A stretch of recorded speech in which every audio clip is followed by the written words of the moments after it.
All right, good evening, everyone, and welcome to Green White Checker TV. Tonight we have the Area 51 Superspeedway Xfinity race here tonight at Talladega Superspeedway. This is going to be race number 4 of 12, so just about halfway through the regular season before we get to that 4-race playoff. And so the drivers putting down their qualifying laps right now and say, so I think probably the main story tonight is going to be Peter DeBorgia 2 in a row. The last 2 races at Talladega and then Daytona, so can he make it 3 in a row tonight? And of course, J.D. Crowe in the 5, our other winners so far this season. And those two have really stretched things away a little bit in the points. As say, Peter's actually got a pretty commanding 33-point lead at the moment over J.D. Crowe, and then you have to go another 51 points from the lead to Todd Siebel's there in 3rd. And then things get a little tighter from 4th on back. It's 80 points out for Sebastian Marin, 82 for Dan Harrington, 85 for Cody Nagels, and 86 for Robert DuPont. And right now, Eric Laurie in the 8th and final position for the current playoff cutoff. Of course, there will be as well one drop race to drop your worst events, so always could come into play to see where that shakes things out. But yes, other than that, pretty much the same as usual here. Of course, up to 3 attempts of a green-white checkered should we need it. And then, of course, 1 fast repair to definitely try to use as basically as diligently as you can. Ideally, not use it at all if you can avoid it. Keep that incident-free race. So it's going to be a lot of fun. The fuel window right around that 3rd mark of the race here, probably right around 25 laps under green flag conditions will be our fuel run for tonight. So that's going to be also very important for these drivers to try to make sure they can hit that fuel number. So I'll probably see a bit of strategies for these drivers on what's the right approach. How aggressive do you be here? So we'll see what the winning strategy will be here tonight in just a couple hours or so.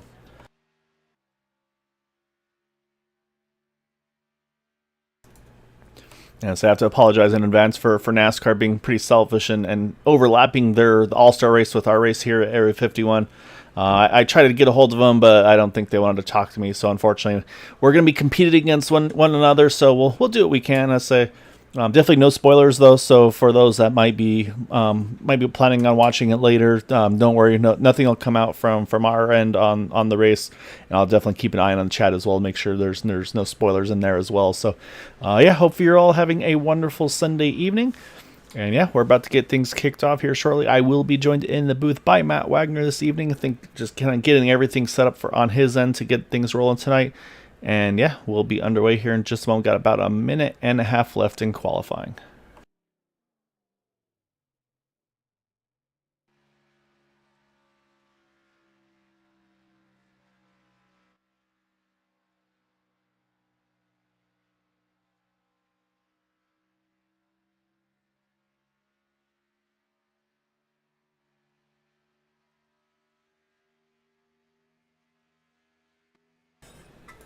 As I can also add, though, there will be some fun paint schemes. I've seen some drivers doing some updates tonight with their paint schemes. Let's say some like they say, we of course are very familiar with the TW Motorsports matching schemes.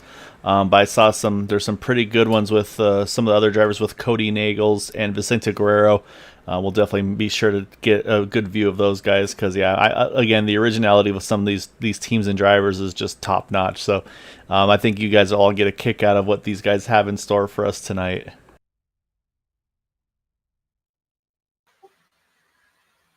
Hey, buddy.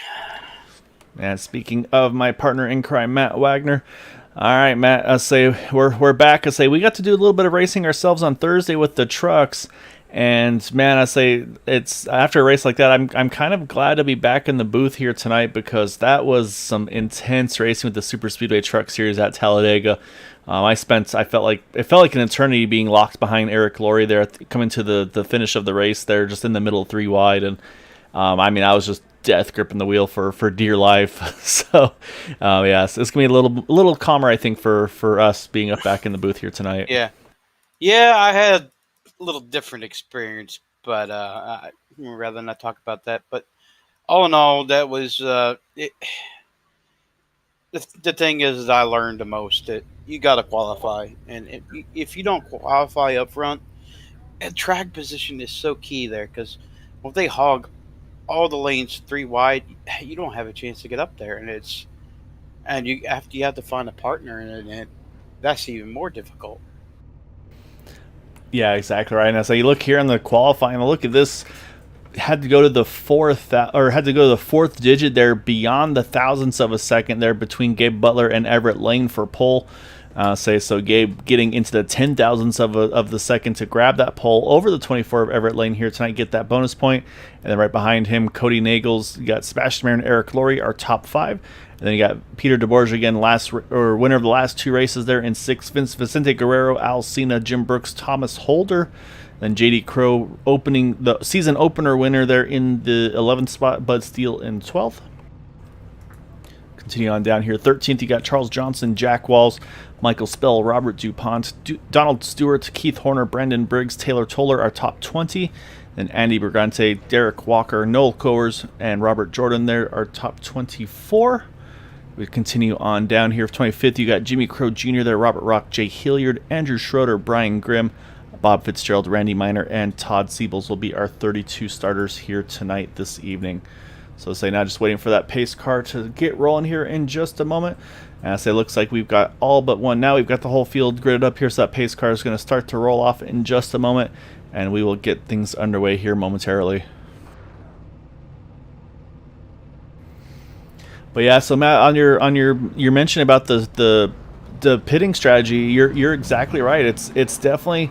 It's interesting how important you think at super speedway. It's like, qualifying doesn't matter. You can kind of get wherever you need to go.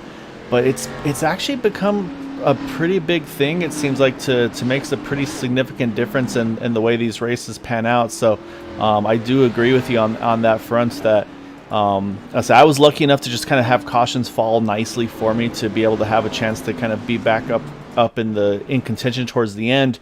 But at a track like Daytona, I mean, I think there you're really kind of locked into that where you, like I said, where you're qualified. It's very tough to gain ground there without something big happening. So, I think that's why we've seen a lot of these guys. They take qualifying so seriously to be up front, have control of the field. And I think it also makes it just that more impressive. Also, with those TW drivers are able to relatively frequently starting towards the back, but also more often than not finding their way towards the front at the end of these races. So it's pretty impressive what all these guys are able to do kind of on their strategy side of things here. Yeah, speaking of qualifying, I had the chance to do the Indy 500. I did it 3 times. Yeah, 3 times. And each time, iRace would put me down in the 30th spot. And it's like, oh, really? And then, and it's such an uphill battle just to climb up all the way. It's the same thing just like here. I know you got about 200 laps, but for these guys, they got 75 laps here. And that it depends how big of your skill set is. And, mine is not really good on super speedways, but Indy side of things, it's a lot different against a lot of big, tough drivers. By the way, that pace car is pulling on the pit lane here. Yeah, pace car's rolling off, which is going to hand it over to that front row. Again, initial start always on that green flag. So, say for Gabe Butler and Everett Lane, they have to drive through the trial over here before we get to that restart, or initial start, actually, I should say. And again, so it's going to be these two leading the field to green. Right behind them, you got Cody Nagels and Sebastian Marin, and then Vicente Guerrero back there in the 5th position, are running our top 5. As green flag is out, and we are underway here. 75 laps are scheduled distance here tonight. But of course, like mentioned, 3 attempts of a green light checkered will be up for grabs if needed. And a great start for Everett Lane here. Had an opportunity if he chose to try to drop to the inside, but he's going to stay in front of that 23 of Sebastian Marin, knowing that that's going to be, I think, the momentum shift that he's going to be looking for out of 2.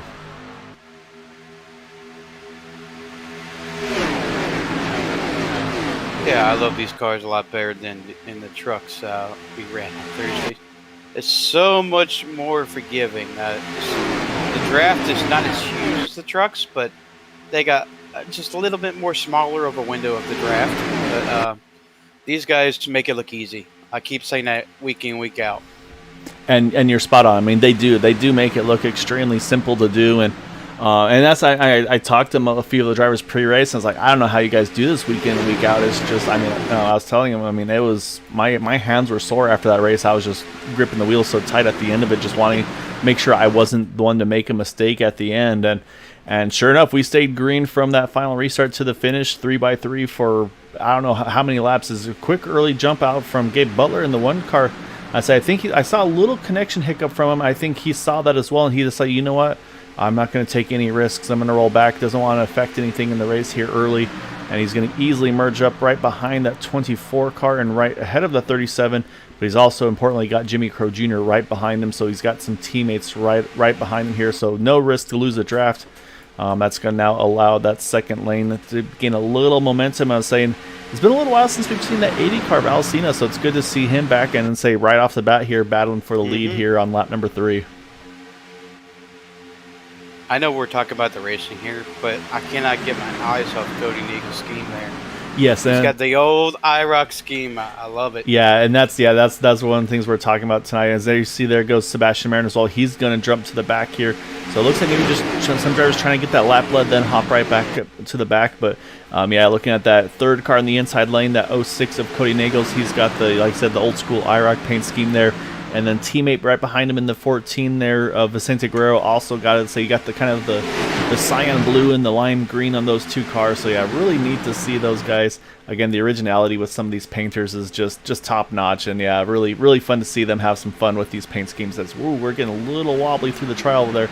But then we're saying we are already up to 3 wide here, 4 rows deep here. You should have went wild, gone with the green. That was the last time Dale drove IROC car. Green. That's most memorable. So right now, Alcini, he's made his way to the inside lane in front of Peter DeBorgia there. And say, but here comes that second lane starting to pick up some pretty good steam. It's Bud Steele leading that third line as he's going to clear. Oh, Charles Johnson just barely cleared the 51 of Jim Brooks there, entering turn number 3. But Jack Wall stayed up on that top side there, so they continue to lean on. And looking at the front end, I almost wondered maybe a little bit of contact possibly for that 51. It looked like for a moment maybe a little bit of a crumple in the front, but looks like it's actually okay. I think maybe just the camera angle of it possibly. But yeah, it was a big move though by that 6 and the 9 there to try to get from the top to the middle. I didn't realize there was a green scheme out there. Vicente Guerrero's got the little green scheme. That's really nice. Yeah, so but I'm looking at the second pack there, and they are in grave danger of losing this main draft. They are a little further back than I think they'd rather be, but you saw right there though Peter DeBorgia doing exactly the same. He's rolling back as well. I'm not too worried just yet though because of the group. You look at who's in that pack. I mean, you've got Todd Siebels there. And then you've got J.D. Crow, Sebastian Marin, Gabe Butler, and then a bunch of the TW drivers as well. So, I mean, you've got a lot of speed in that pack. So, it is interesting to see that they've dropped back that much this early. So, yeah, I'll be curious to see what the strategy is. But it might just be they saw that 3x3 up front and we're feeling just maybe a little cautious about it. But up front, though, now you see you've got the 6 of Bud Steele on the inside, Jim Brooks in the middle, and the 83 of Jack Walls to the top there. And so right now, again, 3 cars on the top, and it looks like a solid about 4 to 5 on the middle and about 6 on the inside lane. But right now, Jack Wall's getting the push he needs, and he's going to do the elevator move there, Matt, straight from the top to the bottom as he hops in front of Bud Steele there in 3. Yeah, we've seen these guys in the past start in the pits and somehow make it work, and it's just unbelievable. Yeah, you're exactly right, and so we'll see. I'll say, yeah, this is definitely not uncharted territories for these guys to get kind of back to the front from there. And then also some new paint schemes there. The 78 machine, I'm trying to find him on my timing. There's Donald Stewart. Oh, we got contact up front. Well, we got a big one here in the front of the field, and we are under yellow. And I say that's the option of starting towards the back looks like it's going to pay dividends for some of those who unfortunately are getting involved. You see Jack Walls in there, Charles Johnson, the 15 Noel Kohlers. You see a couple guys just pretty much come to a stop here in the infield. I'm not sure if Cody Nagels was involved or not, but we'll go back. We'll take a look. So that was right at the absolute front of the field there. And so, yeah, that strategy is looking like a genius call for those guys that roll to the back. So let's go back. Let's take another look at this incident.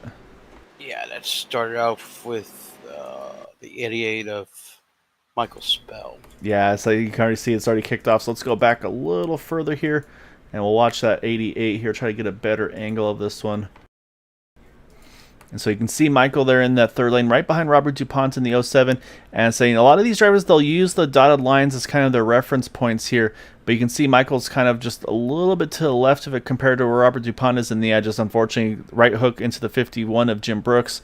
And then that gets him into the 07 of Robert DuPont. And then unfortunately, just nowhere to go for Jack Walls there. So he's going to feel like he's still got that target on his back there as they come across right in front of the field. There's, might have been, I think, just by the nick of his teeth here, that 37 of Keith Horner, I think, gets by this incident there.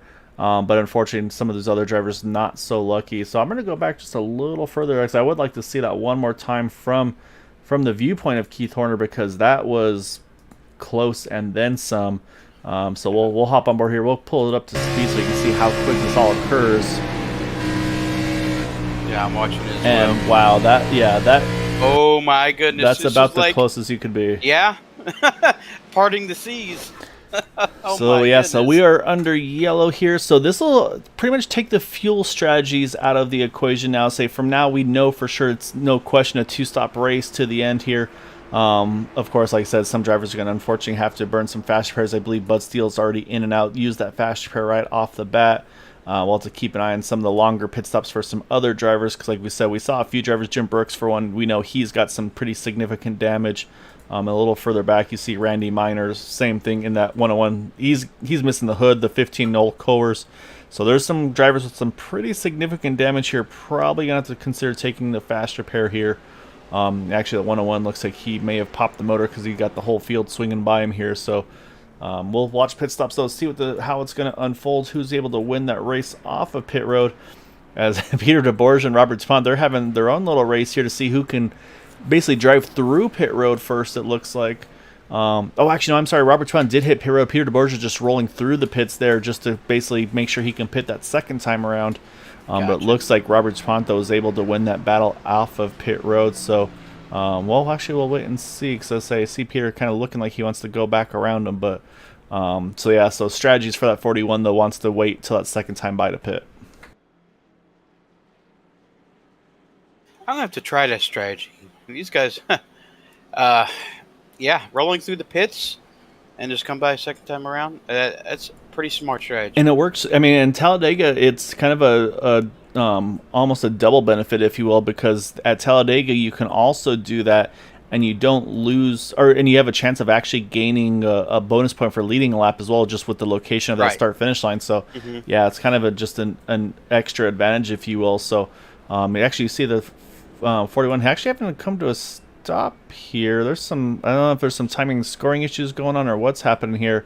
As you can see, the field's still rolling on by, but that 41 had to come to just a complete stop here. Not sure, maybe a pit penalty or something like that, having to roll to the end of the line. So kind of interesting here for that 41. But now he's waiting for that field. He's going to start to grab a gear and go again. And looking at pit stop times, not really seeing any apparent very lengthy stops. I do see Derek Walker had about 25 seconds in the pits. Michael Spell about 30, 26 for Jim Brooks. So not as long as I expected for a few of these drivers that were involved in this incident. Yeah, Jim Brooks, Michael Spell, and Derek Walker all spent so much time in the pits fixing their vehicles, trying not to use up that fast repair. Yeah, I'm trying to tell the 51's looking fairly clean. I'm almost wondering if he actually maybe did use that fast repair there. So the field, though, we're going to have that mixed bag here, Matt. Some topping off, some are going to go ahead and stay out for that track position. We'll see. This is definitely changing the running order of the race. Remember, we talked about qualifying usually being important. I'm looking at the top 5 right now, Matt, and you've got plus 15, plus 16, plus 17, plus 15, and plus 19 for our top 5 drivers here tonight, from Keith Horner, Robert DuPont, back to the 74 of Robert Jordan. So, we make a call during the pre-race saying how qualifying seems to be fairly important with this league, and it gets all kind of thrown out on its head now, of course. Yeah. Everybody has decided to roll to the back, but like I said, these guys are skilled and they can make it work. Yeah, exactly right. I'd say, and I think that kind of works out for those guys that were trying to roll to the back anyway. So it's going to allow those guys like the Gabe Butler, JD Crow, who are already doing that a little earlier. So yeah, so we'll definitely see how that's going to pan out for those guys. And we talked about paint schemes. Actually, I caught one a little earlier as well. The 63 of Brandon Briggs. I'll say see if we can get a better angle of him here. But I say he's got the kind of the Adam Petty tribute paint scheme on that number 63. So I believe it wasn't that long ago, I think a week or two ago, because Kurt Busch just about won on the anniversary, unfortunately, of Adam Petty's death. So you can see the 63 there. So yeah, so really nice tribute there by Brandon there in that 63 car. So really cool of him to have that on there. He's also had the Brian Clausen paint scheme as well. So definitely getting some attention to some drivers that unfortunately have passed in the previous year. So really cool thing though that Brandon's doing here. I remember that exact day of that. That was a big hurt in the Outlaws.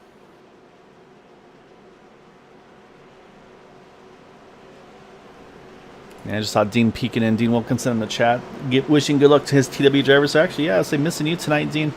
So I didn't even catch that 55 machine not in the race here tonight. So I hope you're doing well, sir. But we're about to get things back underway. You see the field all starting to stack up just a little bit. Everybody's trying to tighten up just that little bit more here, Matt. As now Roberts Pont, he's got control of this restart. He can go as early or late as he chooses. And it looks like he's going to wait for that green flag to fly as he's got that 33 Skull Machine of Taylor Toller right behind him. Whereas the 37 of Keith Horner's got Brandon Briggs in that 63. As we are down and away. It looks like maybe went a little early because you can see that separation as they get back up to speed. Can't remember if that 41 car was that Casey Mears in that? I was asking. Yeah, I think it was. I'll say. Well, maybe so we can bug that. Either that or I think it was Reed Sorensen. I don't know. It's one of them. I think it was. I think I guessed Reed Sorensen. I think it was Casey Mears actually. Now that I'm thinking, I'll say we can maybe next yellow or we get an opportunity. We can definitely quiz though Peter DeBorgia.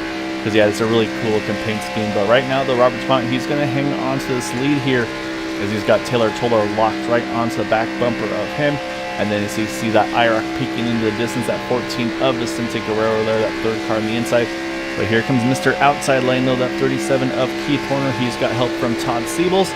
And then also Brian Grimm right behind as well in that 40. And they are going to take that momentum to the top and to the lead. We do have two drivers serving the black flag, Jack Walls and Randy Minor.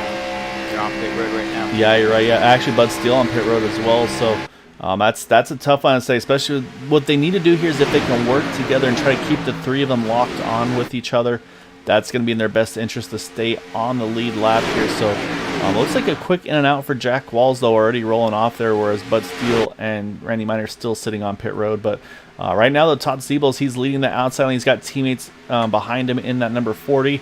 I believe Noel Coer's also in that Discord with those guys in that 15 car, and then also you got Bud Steele right there, or sorry, Charles Johnson, right there as well. So you got a bunch of those TW guys. And actually, here comes the 23, Sebastian Marin. Now he's coming on pit road. Rash of unscheduled pit stops here, possibly pit penalties. Not 100% sure here. Yep. But yeah, so right now it looks like Bud Steele's just now rolling off of pit road in the 6th. Jack Wall's already on track. I say he's entering turn 3 as the leaders come out of 2. And then trying to keep an eye on Sebastian Marin and Randy Minor because Randy's just now rolling out himself in that 101. Yeah, stop and go pen for 23. And I think it was a 40-second hold for Randy Minor. Yeah, it does look that way. Yeah, so like pretty much, yeah, like looks like stop and goes for the 23 and the 83. So not sure what occurred there, but yeah, so quick stop and holds for those guys, and then they're back up and out as well. So yeah, kind of an odd situation here, but this is going to be very touch and go for these guys to try to stay on that lead lap here. So if they can get locked on together or work together, that's going to be in their best interest here as we're starting lap number 14 here of 75. He's got a couple of friends back there, so that shouldn't be too bad for him. Yeah, I think that's the goal here. If the 23, the 101, and the 83, if they can get hooked up together, that's going to be in their best interest. And they also got to go a little bit further back in this main pack because right now Alcina, Peter DeBorgia, they're in a little tough spot themselves here on this restart. They've fallen back a fair bit here. And actually looking at a little bit of nose damage for the 80 of Alcine and also Everett Lane. Definitely some much more significant nose damage to that 24. And also you can see the 00 there of Thomas Holder. Also some rear end damage. So yeah, so not sure maybe an accordion effect on the restart or not. But I mean, that 00 though, that rear end is just completely center punched here. So say, I mean, if you're gonna have damage at Talladega, you'd rather be in the back than the front. But yeah, I mean, that's a pretty significant rear end contact. Not sure if it was possibly the 24 and the 00 that got together there. But yeah, these guys are gonna have to just basically, I think at this point, just try to ride and stay in this draft here until they get opportunities to get this damage repaired. Right now, I'm seeing a swarm of TW drivers. Yeah, that middle outside lane, yeah, it's kind of a TW party right now. You see the 45, the 40, the 9 all right together there. Todd Siebels is pushing Robert DuPont here through 3 and 4. And also do need to, so yeah, so Dean, hopefully, hope all goes well with the storm. Sorry to hear about the losing the power and all that, but yeah, hopefully everybody stays safe over there, and definitely just look forward to seeing you here in the near future. But yeah, you're right though, it is definitely pretty busy up front here. Again, Robert DuPont, I mean, he's got his hands full and just clears the 37 there, and that's going to open the door now for Todd Siebels to try to lead that middle lane. Well, Dean, you're not the only one. I got a storm going on in my background, so. A couple drives dropping to the apron there. Vicente Guerrero was one, I think, also the 63 of Brandon Briggs. Both dropping to the back here a little bit further. Probably just, again, not feeling super comfortable with what was going on up front there. Again, you saw a little bit of motion side to side there in some of those front pack drivers, so I'll say that always is kind of just a cause for concern. But so far, so good. Ooh, a little bobble for Michael Spell there out of turn 4. Right now, things continuing to stay clean under green here. That inside line has kind of surged ahead just a little bit, Matt, here. But you can see those TW guys are still working that second and third lanes. Looks like they're maybe starting to try to get a little bit more organized here as we start lap 17.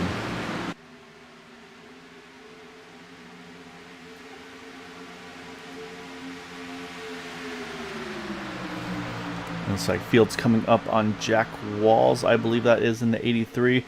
So this will be the first kind of trial here to see how this is going to go, because this is going to be a little dicey because they were 3 wide as they were coming up to him. And I said again for Jack here, he's got to be a little bit greedy here. He's going to need to try to stay in this main pack because, again, he's not too far away from more of the field coming up to the next group of drivers there, the 23 and the 6, I believe it was. So yeah, so they got to stay working together here, and he's got to stay in this draft because he's got to make sure he can be as far up in the pack as he can, just in case, because let's say the next drivers in line here, there they are, the 23 and the 101. That's Randy Minor and Sebastian Marin. So right now, Sebastian's tail end lead lap. Randy Minor is pretty much tail end of 1 down. So yeah, so these guys are going to stay working together as long as they can, but you can see the pack is pretty much charging on them. They ran about... Looks like it was about a second quicker that last time by than the 2-car pack.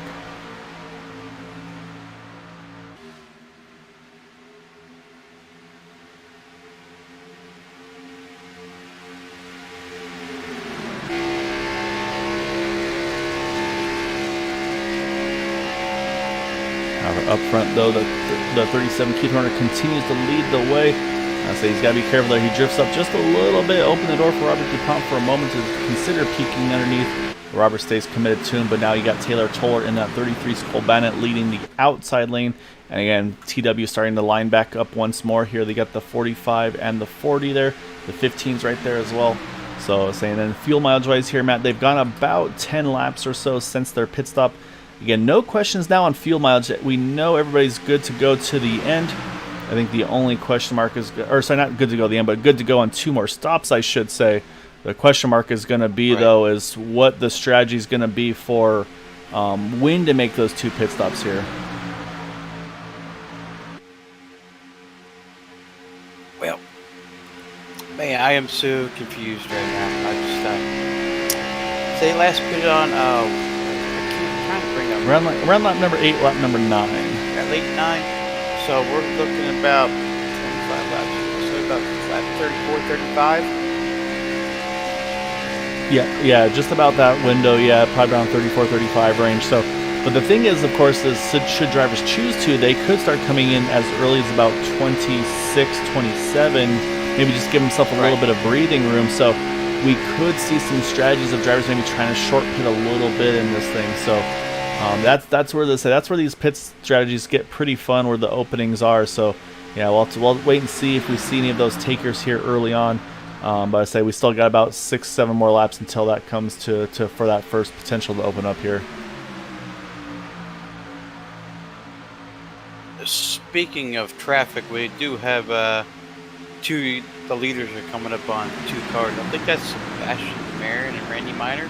Am I correct? Yep, that is exactly correct. And so yeah, so again, they're not quite at the pace loss that the 83 of Jack Walls was, as Jack was kind of stuck on his own there. But yeah, so we'll have to keep an eye though as they get there, because right now they're pretty much too wide. Saying I think right here, if you're the 21 and the 048 here, you probably want to drop back to the middle lane here and not use that third lane at this point. So we'll keep an eye and see how that all shakes out. But you can see the 21 though, he's actually going to drop a couple spots here, because yeah, you're right though, it's going to be probably another lap or 2, I would suspect, and then we'll see those guys start to kind of catch that draft, if you will, of those 2 up in front of them.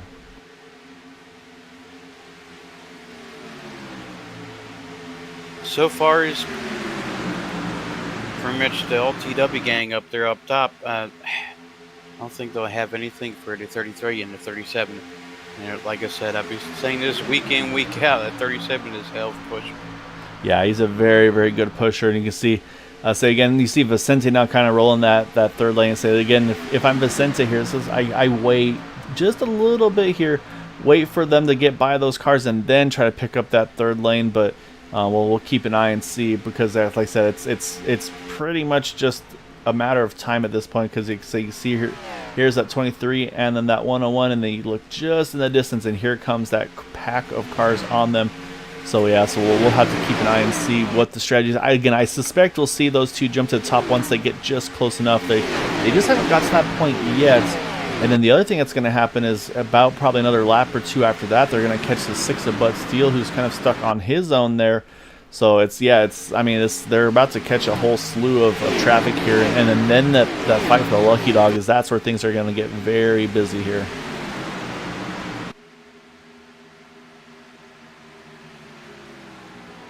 Yep, there they go, straight to the bottom. Randy Miner catching the apron. Ooh, hold on to it, buddy. He's able to hang on to it there. I'm surprised though they dropped to the apron like they did there. I felt like they could have ran that third lane. You see Sebastian Marin, he's still just kind of rolling the apron there in that 23 car. So just trying to find an opening here. He might have an opening right here in front of that. Who's that? The one to Gabe Butler? Yeah, so yeah, you know that Gabe's going to give him some room to get in. So right now that's going to put Sebastian as the only car one down, as once they get to the 6 of Bud Steele, that would actually put Bud from 1 to 2 down. But with that move though, it's really spaced out this pack a little bit here. That inside line's kind of prevailed a little bit, but it's someone who's never afraid to take an opportunity and try to benefit from himself here. It's going to be that number 20 of Derek Walker here. He's going to start to lead that middle lane, and like you talked about, Matt, a really good pusher behind him, that 37 of Keith Horner. Coming up on another car. That's Bud Steele. Bud Steele, yep. So I say same thing. Let's see what Bud's. So Bud's going to go to the top here up to that third lane. So say it's not too bad up there. There's a few drivers that are working the third. Yeah, and you see they move back to the middle there. So that should work out okay for this pack here. Say again, Talladega, there's a lot more room to make that third lane happen, be a little bit more comfortable with it. So, but yeah, up front though, I mean it's pretty much the inside line starting to dominate a little bit here with Taylor Toller, Robert DuPont working very strong together. You got Michael Spill sitting there in third, but man, here comes a big push though from that outside, that 37 and 20, as they jump right to the front row here.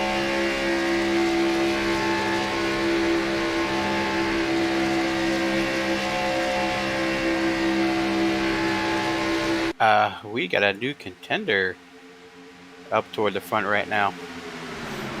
And he clears the 33. He's going to drop to the inside. I'll say so again. That's I think also probably the 37 starting to get a little bit warm there. So that last lap though, Derek Walker leads that lap there in that 20. So say add a new list of leaders here tonight. And then say behind him though, now you've got the 37 of Keith Horner, Andy Brigante in the 21 now leading that second line. And then creeping into the mix. Oh, actually, Andy's going to jump to the third lane here and maybe hang out that 37 to dry. Not something I would have expected to see there. So that's going to shake things up even more here as we're starting lap number 26. So this is just about getting to that window, though, Matt, where we talked about maybe some drivers opting to maybe try to short pit here. So we'll see if that strategy comes to fruition, if anybody's going to start considering that strategy of pitting early. But right now it looks like everybody's pretty content here in this big pack. I'm very, very surprised he jumped to that third lane. I would have stuck in right in that second lane where Todd Siebels is at. Yeah, you can see it didn't pan out, unfortunately. That third lane pretty much fills it out. It's going to cost him about 3 spots, it looks like, as he's going to be able to get back in line there behind the 15 of Noel Coors. But so yeah, so right now pretty much 2x2 for about, 10 plus rows deep here. And then you start to get to about the Jimmy Crow Jr. and then you got the IROC cars there of Cody Nichols, Vicente Guerrero. So they're kind of leading off the single file charge here on the inside line. So kind of a mixed strategy, but I do expect I do feel like there's always that one team that says, you know what, we want to try to do something different here and see if we can maybe, like I said, maybe we work the draft with each other and try to kind of sneak away from the field here. So we'll have to kind of keep an eye on that and see what that strategy is going to be.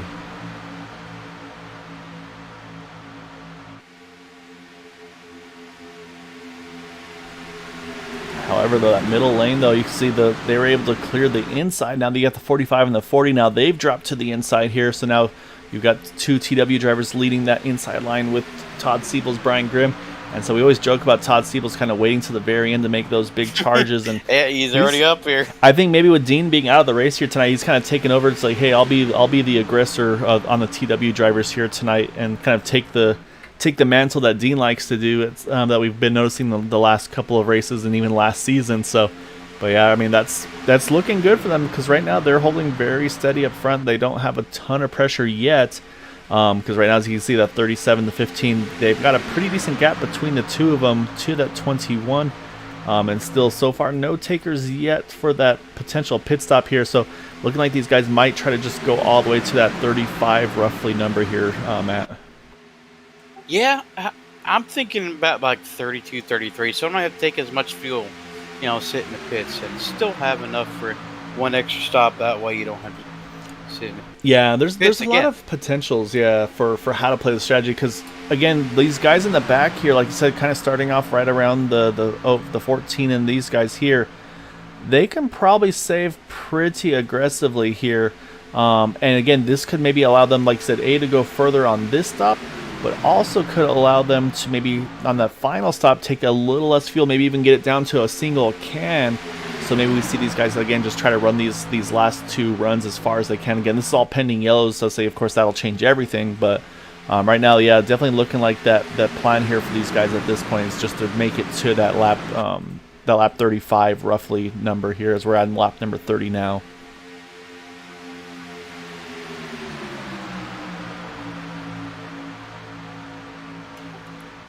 Question is, when are they gonna pit?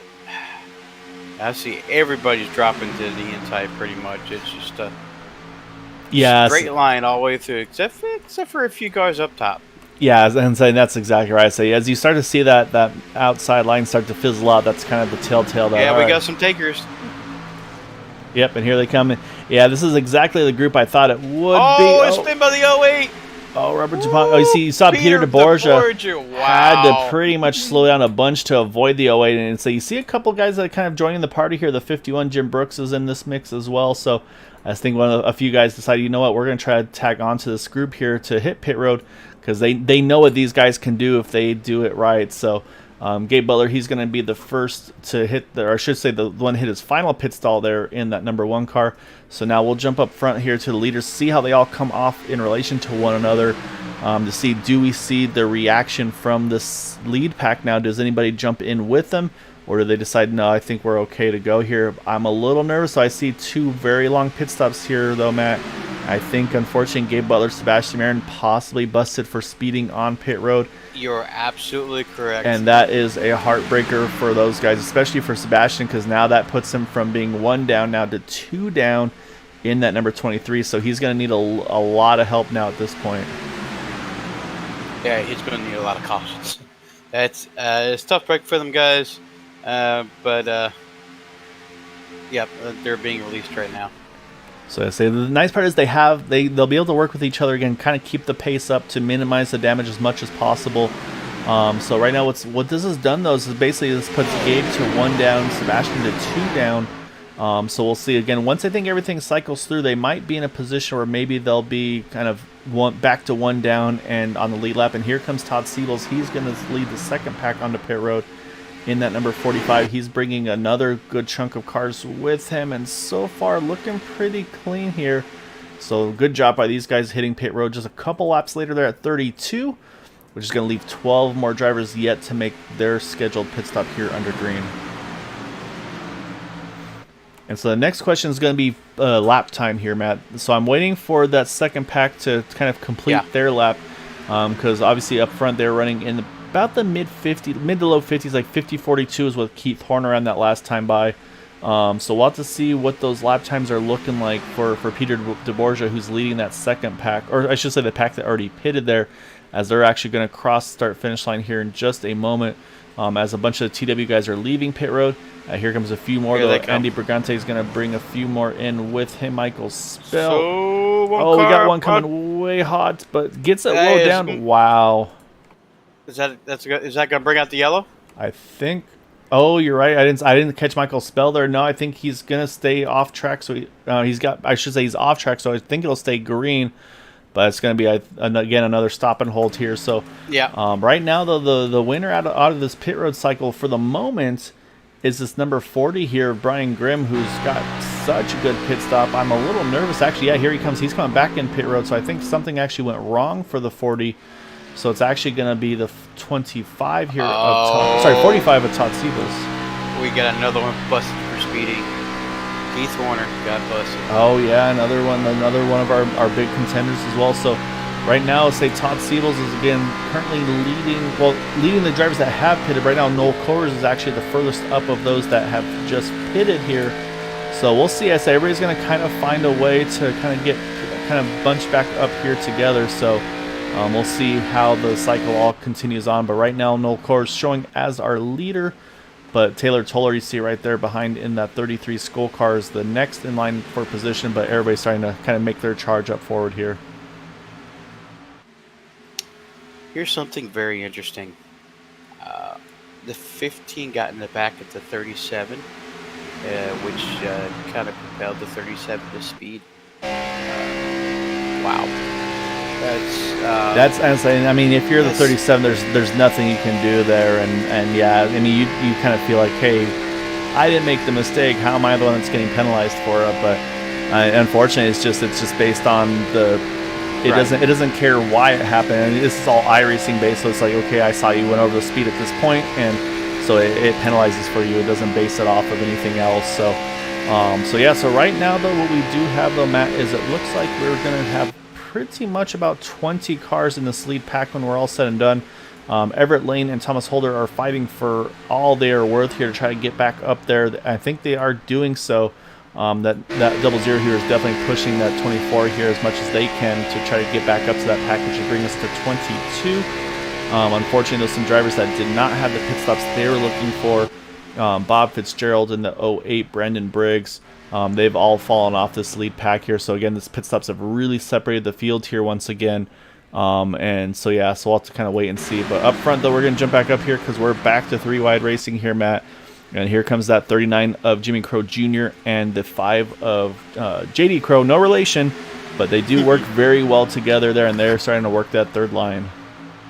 That was a good push by Bud Steele, helping Peter DeBorgia, both of them get back into the main pack draft because they were in danger.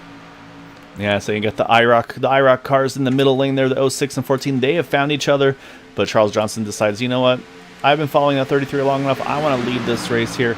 And he's going to hop in front of that number 06 of Cody Nagels and try to take the lead here through the tri-oval. And at the line, I believe he will get that lap led in that number 9 machine.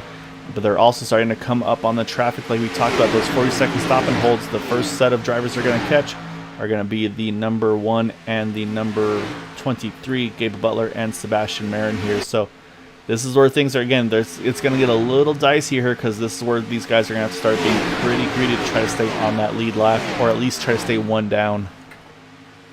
Yeah, it's going to be a tall task for Gabe Butler. And the one thing I was looking at is I don't know how feasible it will be, but if that third lane, the 5 and the 39, if they could clear that middle and inside lanes and they could lead this pack here, they could tag on. Those are teammates, so they could try to tag onto the back and just kind of propel them forward. And it's like kind of where you have the leaders of the race be actually kind of sitting basically third or so in the race itself. So. And they still could do that. They could actually pop to the third lane here, possibly once the leaders get to them. So, let's say, of course, the other driver we're going to see them catch is Keith Horner, who's working with the 40 of Brian Grimm. So, I'll say there's going to be, it's going to start to happen here pretty soon. But yeah, right now the 23 and the 1, they're kind of stuck between a rock and a hard place here, unfortunately, for these two. So, I'm not sure what the strategy is going to be here. Do you stay low? Do you go to the apron? Do you go to the third lane? So yeah, so we'll have to kind of see what the decision is, because I say the field is coming up on them with the head of steam as we speak, and it looks like apron is the decision here. So again, it's a tough pill to swallow, but again, just massive respect for these guys though, for knowing that they want to let this thing play out as it would naturally. Yeah, right now at their speed they're going, I don't think it's really going to hurt those guys. Yeah, so they should be able to slide up here if they get the opportunity. Looks like they're going to stay. Yeah, there goes Sebastian. He's going to try to creep up there, as is the 1. So they're going to stay in this main pack. They should be okay. They're going to have a teammate right behind them, Peter DeBorgia. Peter's going to help them out as well. So, but say for Gabe now, though, what he's going to be watching, though, is going to be that 37 of Keith Horner, because that's going to be that's going to be his competition right now. That's going to be the fight for who's the first driver 1 lap down as they run. So. Let's say you're going to again have that kind of that race within a race, if you will, with these guys right now.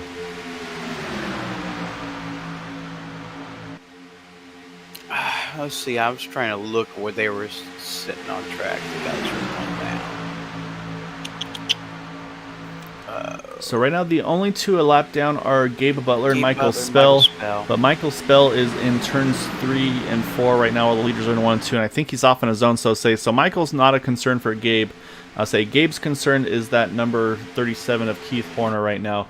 I think that's actually, I should say, Brian Grimm as well, though. Both these guys are on the tail end, on the tail end of the lead lap as they run.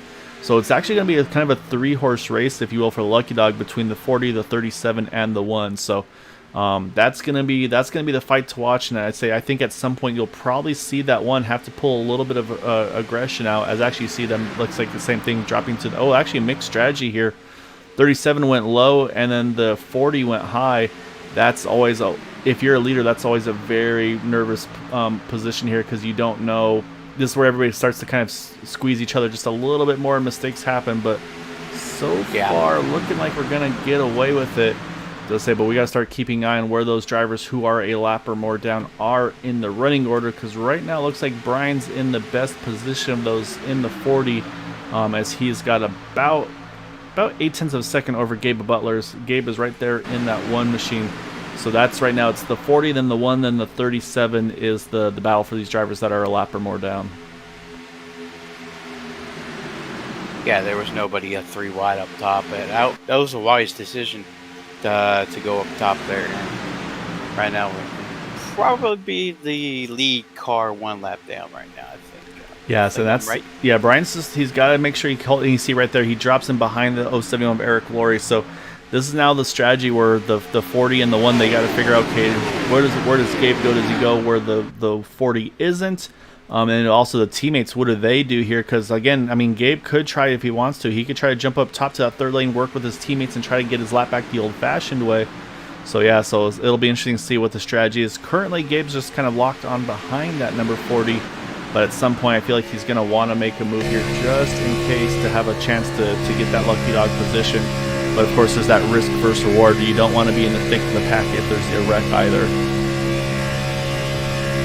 But meanwhile, up front is all Charles Johnson leading the way. Cody Nichols and Vicente Guerrero with in third there. It looks like... and actually, they're catching pretty quickly here on the 63 of Brandon Briggs, who is off on his own here. So this is going to shake things up as well. So this is going to add 1 more driver to this lap down counter. And so we'll see what Brandon's call is here. If he's going to drop higher or low, looks like same thing. Apron's going to call for the 63.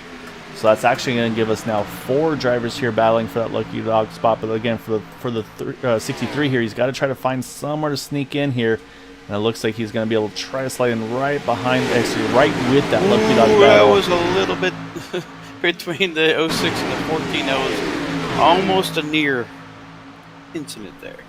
So yeah, so that's going to move Brandon, unfortunately, also 1 down. So right now, the lucky dog battle, though, it's right here, the 40, the one, they are right locked on with one another here. You can see Gabe's kind of peeking to the outside, doesn't have the momentum yet to get to the outside. And say it's just kind of, again, it's going to be all about where the momentum lies. So right now, the 40, he's kind of committed low. Gabe's decided, you know what, I'm going to run middle then. And so right now it's saying it's right. about to potentially switch depending on where that draft kind of pulls these guys. But we're going to have to start adding one more into the mix here very soon, which is the 08 of Robert Rock. But again, I mean, we're 3x3 up here, Matt. I mean, how aggressive do you want to be if you're the 1, the 40, the 63? I mean, one little hiccup from these guys up front here, and I mean, if you get caught up in it, there goes your free pass, you know? Yeah, exactly. I really feel you there, and it's more like risk versus reward. You know what I mean? I don't know. I feel like staying back of the pack and not getting involved in somebody else's mess, and rather not risk getting my damaged car. You know what I mean? It's a tough spot to be in. It's a tough decision to have to make. So the one that is having to force the issue a little bit right now, though, is that 23 of Sebastian Marin. He's jumped to that 3rd lane. I say he can't just afford to sit and wait here and ride, because right now he is 2 laps down.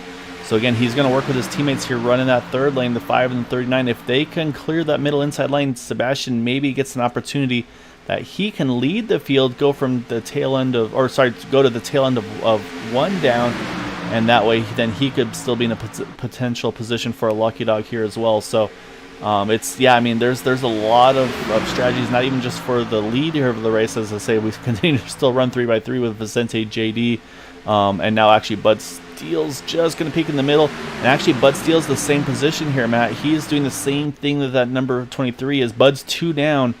He's got to fight hard here. He has a very good chance now to try to be 1 down, as he's getting help from Derek Walker in that number 20. So that's exactly what the 23 and the 6 are both doing. They're trying to see if they can get to the tail end of of 1 down, I should say.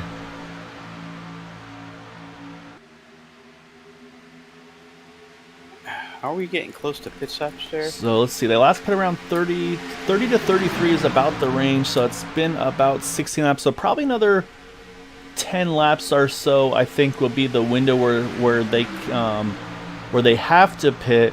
However, again, I think if you want to be aggressive, that fuel window at about 25 to go here. So we're at 29 to go. So about 4 more laps, they could hit pit road and make that final scheduled pit stop. But again, that's leaving nothing in the tank for spare for green light checkers and such. So we'll see. I mean, we saw a lot of guys short pit this last time around. We'll see if they maybe try to pull the same thing here this time.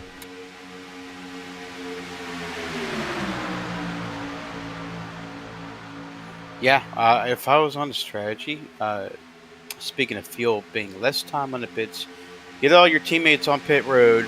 Pit about lap 52-ish. I really think that would be ideal for these drivers, and possibly worry about a green white checker here. This is not going to. Yeah, I see it. We're good. They got it settled though. They got it settled. Great job there, drivers. Saying you saw there, Bud Steele. He tried to go to the 3rd lane around Vicente Guerrero. And then he had help for just a moment with Derek Walker, and I think there's just maybe a little miscommunication. They got separated. Unfortunately, it looks like Derek's going to kind of take the worst of it there in the 20. He's going to drop back out of the top 10 here. So now you got Cody Nagels in that IROC car leading the inside line. Vicente at the moment leading the middle lane. Here comes Gabe, though, saying I had a feeling it was only a matter of time. At some point, these guys are going to try to get that lap back. And I think the ones that say, you know what, now's the time, let's go, and he's going to have Sebastian Marin be his pusher here. I really think that Sebastian Marin is like, well, my race is pretty much close to being done here, and let's just go ahead and push Gabe to get his lap back the old-fashioned way. Yeah, I mean, and they're in the best position that they can be in here with the two of them for this opportunity. So the question is going to be, of course, is at some point I feel like we'll see its teammates get up there because actually look right behind him, and there's that 40 we just talked about, Brian Grimm right now. So right now he's actually the second car one down, just based on where, of course, where the one is. However, again, depending on where the one is, if and when the caution flies, if Gabe can get himself to the tail end of the lead lap and then a caution flies, that 40 could actually also get back on the lead lap. So there's definitely incentive here for that 40 to help this outside line go here, as the one is now side by side here to the 14 here as they go into one. I'll be really a positive concern. That 23 has been back of that one. I would be concerned about engine 10th right about now. I would for most drivers, but I feel like these guys, I mean, I feel like they've got it down to science. But we'll see, though. You're right. I mean, because yeah, Sebastian is pushing Gabe for all he is worth, and you see there, Vicente, he drops to the inside. Oh, got contact. Yep. Oh, they're still wrecking in front as well. A few cars able to get through, but now the caution's out. And the timing of the yellow is going to be very critical in this. And you see the 40 of Brian Grimm, he has damage from that. So unfortunately, we know he's going to be ineligible for it. So the question mark for me is, where was the one at the time of the yellow? And it looks like he was behind the leader. So I think for Gabe, as I don't think he was involved, so I believe he would be the lucky dog. But we got to go back, Matt. And as the timing of this caution is going to be right at the fuel window as well. You know what? I'm really, my prediction was probably right. I would go inside the cockpit of that 23. I think he might have blown up. So we're watching here. Actually, I think he. Oh yeah, you're right. I think I just saw a little puff out the back of the 23 there, and then that's what the 40 got into him. So you may be spot on there, Matt. And unfortunately, from behind, at this point, just everybody's going for survival. We'll go back and we'll take a look here, but right now we'll kind of try to see if we can catch who all got caught up in this one. As you see, Jimmy Crow Jr. just get a little bit into the back of that 23 car. He's trying to keep that car pointed in the right direction. And then you see, the 20 gets involved, the 78, the 51 gets a little bit of a piece as well. And then, the 048 also a big shot in there as well. So, yeah, unfortunately, a lot of drivers caught up in this one as well. So, but yeah, Matt, let's do exactly what you said, though. Let's jump back on board here with that 23 of Sebastian Marin. Let's listen in and see if we can hear it. Yep, that thing it popped, and at that point, you're along for the ride, and unfortunately for a lot of drivers, you can see he does a great job hanging onto the car after the contact to allow these guys to try to see if they can get through afterwards. But we'll jump back live here because we've got pit stops here, as Vicente Guerrero is going to lead the field onto pit road. And like I said, I believe the one should be getting waved by the pace car as we speak, and actually isn't getting waved by here, so maybe it was involved in the incident. So it looks like it possibly, actually, yeah, Brandon Briggs, after all this, Matt, he's going to get waved around to get back on the lead lap. So somewhere Gabe must have had an incident in that whole situation. Maybe just touched the wall a little bit, got a 0x or something like that.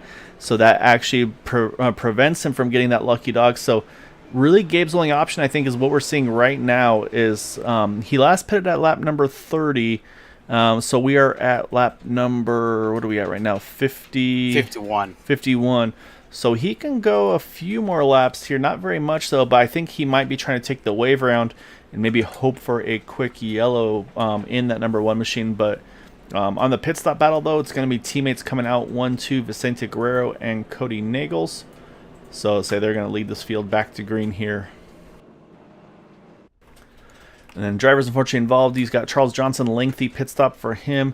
Robert DuPont in the same boat as well. Andrew Schroeder, we saw him make contact towards the end of that one too. And I believe probably a few drivers taking fast repairs here. Actually, it looks like maybe some retirements from this one as well. So, yeah, kind of a tough situation for some of these guys here. Robert Rock about 30 seconds on pit road. So yeah, so it's not going to plan, unfortunately, for a handful of these guys. But now at this point, though, Matt, pretty much all bets are going to be off here on the fuel strategy. The only concern, of course, will be now the green-white checker potentials. You know what? I'm probably looking forward to some of these guys topping off probably about 1 to green. Yeah, so if they do, that'll be this time by. So you're right. We will see some do it. The question will be how many do the top off. Like I said, it looks like Gabe is kind of, well, we'll see. We'll see if he makes a late duck onto pit road. But right now, looking like he wants to stay out. And yep, that's exactly what he's going to do. So he's going to try to get that, get back on the lead lap this way. And then here come the drivers topping off. Going to lead off with Everett Lane, Jay Hilliard, Todd Siebels, Donald Stewart, and then pretty much the back half of the field, they're all going to hop in here as well. We got Thomas Holder there, Eric Laurie, Derek Walker, Robert Rock. So they're all going to hit pit road here. And then Sebastian Marin is back out on track, had to use his faster pair, but is back into the thick of this one as well. So up front, though, we're going to have teammates on the front row here, that 14 and the 06, Vicente Guerrero and Cody Nagels.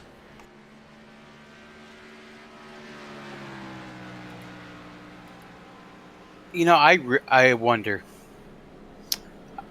I have a sneaky suspicion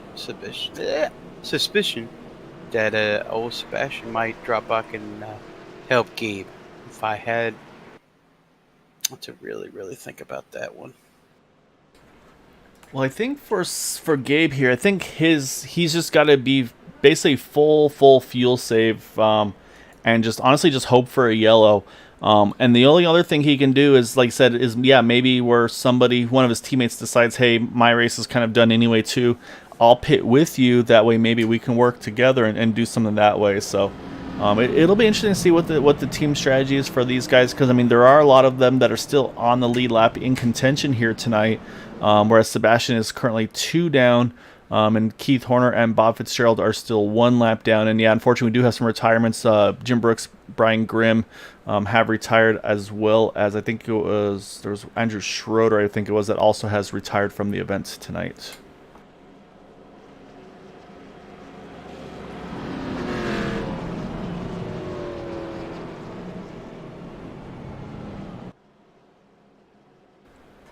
So now it's all about the restart here to kick things off. So again, you got teammates leading here front row, the 14, the 06 for Vicente Guerrero, Cody Nagels.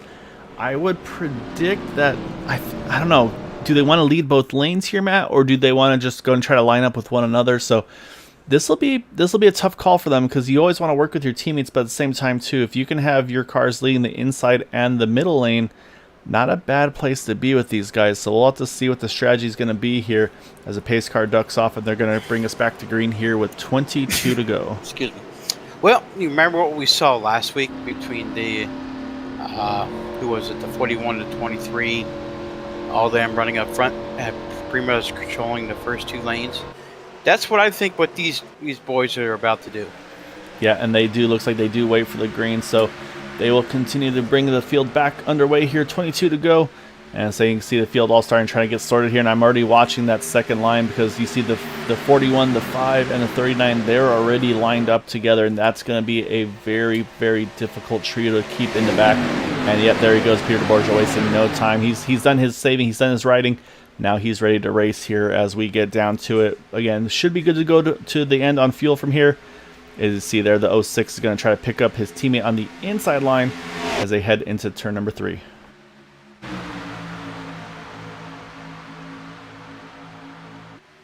I'm really surprised they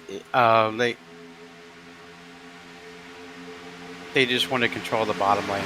Usually, we saw last week, the 41, the 5, the 23 control the first 2 lanes. I'm a little bit kind of bummed. Well, I think it also depends. You see there's Peter DeBorgia able to clear. He goes inside. He saw for a second. Again, JD Crow thought about trying to follow along. Knew he couldn't. He had to bounce back up. So he's going to lead the second lane in front of Robert Jordan in the 74. And unfortunately, Jimmy Crow Jr., he lost a few spots from that whole situation. And I'll say, here goes JD Crow. He's going to jump to the third lane here, but so far no takers. And here comes one, Jimmy Crow Jr. He's going to jump up top. You see Derek Walker. He's working his way up there as well. So I'll say we're getting back to the 3x3 racing here very shortly. Again, we'll have to keep an eye on pit stop strategies, because again, I think the one at some point is going to have to duck in, of course, as he pitted last on lap 30. The question will be how much further can he go in that one machine. And like I said, does Sebastian Marin go with him? Actually, we're getting the answer right now. They come in together, so that's some teamwork there. Sebastian kind of already in a bad spot and said, at this point, you know what, I'm going to do what I can to help you out, see if we can minimize time loss here. So we'll see if the strategy pays off, because I mean, they should stay on the lead lap here It's just going to be how quick in and out they can get on out of pit road, and of course the fuel numbers here. So if I'm Gabe, though, you're taking the absolute minimum you need to make it to the end. You don't even think about green white checkers. But Matt, look at these guys. Big moves up front as Peter DeBorgia trying to control the middle lane there. Got a big push from Cody Nagels, and that really upset that middle lane. Yeah, my prediction was correct. The 23 is going to follow the 1. Yeah, no, and again, the selflessness of the teammates is just amazing what they can do here. But bobble there by Cody in the trial, but we still stay together, stay green. But yeah, right now down to 19 to go here, Matt. And right now you got Peter DeBorgia, JD Crow, Vicente Guerrero. They are the lead pack on this front row. And then you got Noel Coers there, Cody Nagels, and Jimmy Crow Jr. leading the second row here.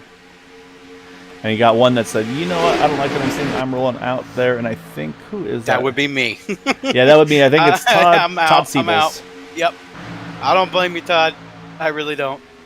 Yeah, so they are definitely getting pretty dicey. And again, I kind of feel like, I mean, this is kind of how I felt when we ran on Thursday, Matt, where I was probably in about the position of, I would say, probably about the 33 of Taylor Toller. I was somewhere kind of it was in the middle, but a couple rows back, and it was so intense for so many laps there at the end. And I said I was in the middle, so I really had nowhere to go. So I decided, you know what, I just got to do what I got to do to stay in it. Whereas if I was in the situation or the position the 45 was, yeah, I'd probably be doing the same thing at this point because, yeah.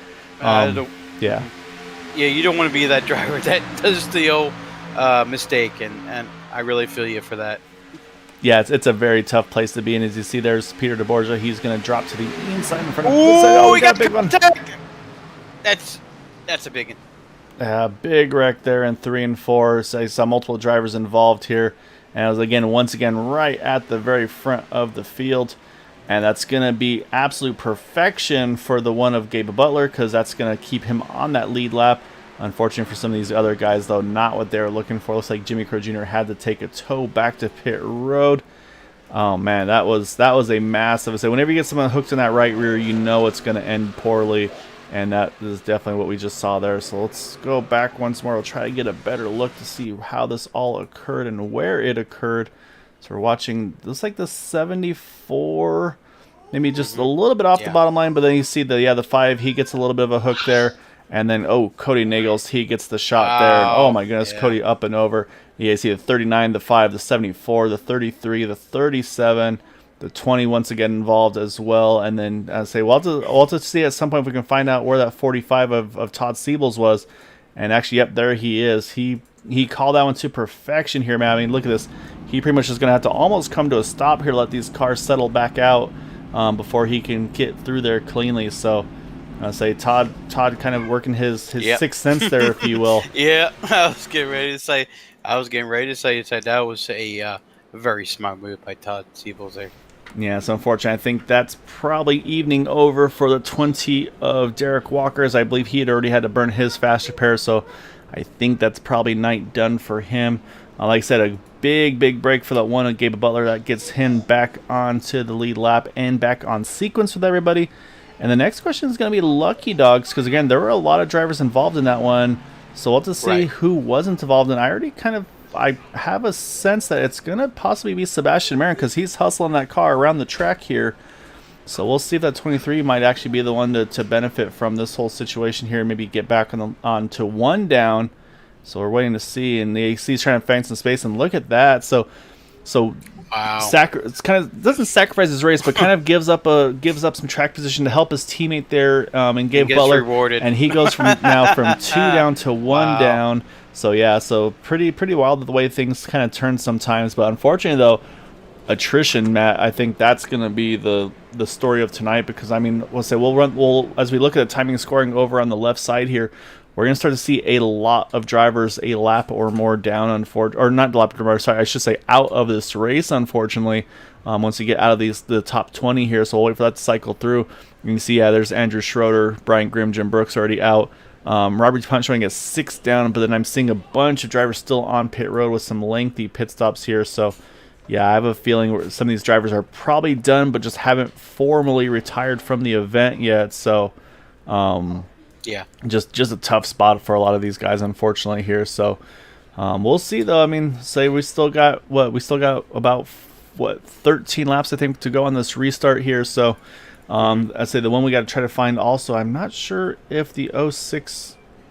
He had a clean race up to that point before that accident, so he does have a faster pace. He's not a lap down. Yeah, it looks like Cody Nails. He was able to use it and stay on the lead lap, so he's still in this race as well. Unfortunately, kind of now separated from his drafting partner there, Vicente Guerrero. But yeah, I think you're right though. I think these guys are at least back together, and then it looks like pretty much the top 4 stayed out under that yellow. So again, talk about green white checkers. I feel like everybody's good to the end. There's no question there. The question, of course, is going to be if we get possibly all 3 green white checkers.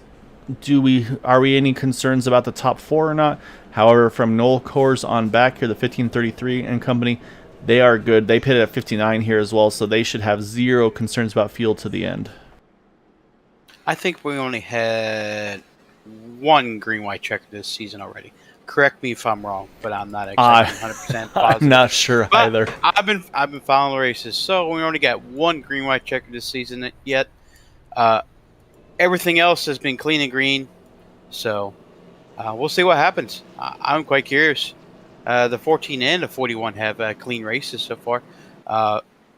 Great job, them guys, keeping their nose cleans all night long. Yeah, so I was just looking at our timing and scoring, or I should say our schedule, I should say, from the Sunday series, and actually every race so far has finished at 75 laps. So wow. So far we have been Never mind. we have finished under regulation so far this season. On Sundays, I should say, they all have finished in regulation, but say the reason why they're right now, let's say trends are meant to be broken, so we'll see if that trend gets broken here tonight.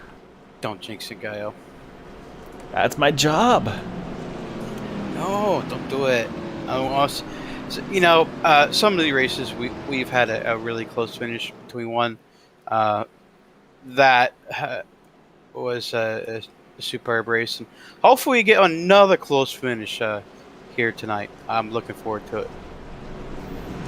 Yeah, it's going to be a lot of fun to see what these guys have in store for us. And so again, the other part too, of course, is the teammates. They're pretty split up here. I mean, I'm looking at the top 5, and so you've got Bootknocker, you've got you got the 14 and the 41. They don't have their teammates. You got Todd Siebel's there. I don't really see any of his teammates along with him anywhere nearby. You see Andy Brigante there. I'm not sure. I think the first one is Noel Coors. I believe the 15, I believe, is teammates with the 45, if I'm not mistaken. But yeah, pretty wild here.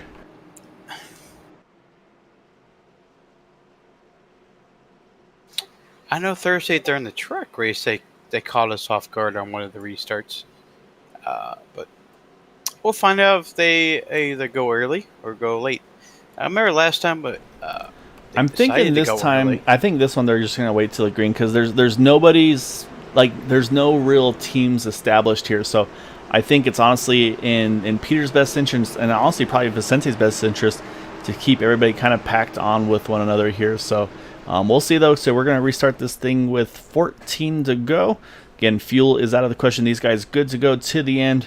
Now it's just who can get to the line first. And, of course, again, we've had 3 cautions so far. We'll see if we have any more. As waiting for that green flag to fly, and it is now down and away, and we are back to green. 14 to go, as it's going to be the 14 and the 41 leading the field back to turn number 1.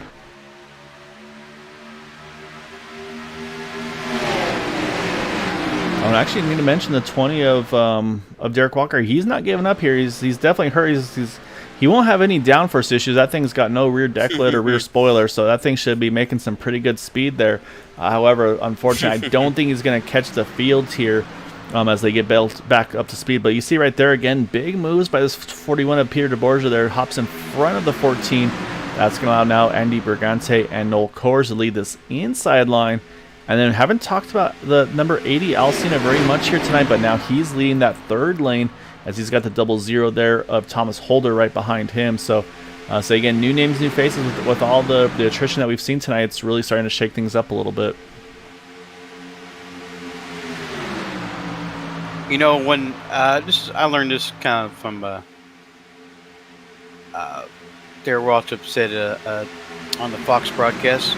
just before he retired, when the laps tick off and when it's about 10, 15 to go, the big names are always at front.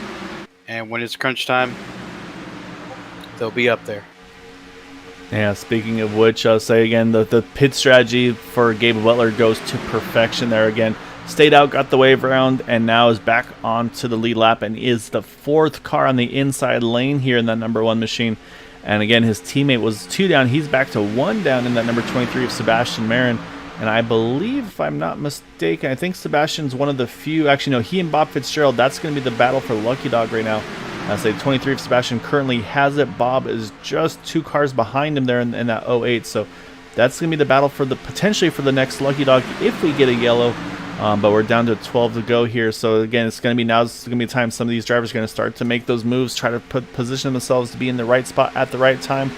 And I feel like Vicente's in a very tough spot here because he's 3 TW guys lined up right behind him. And he doesn't like to see that in his mirror.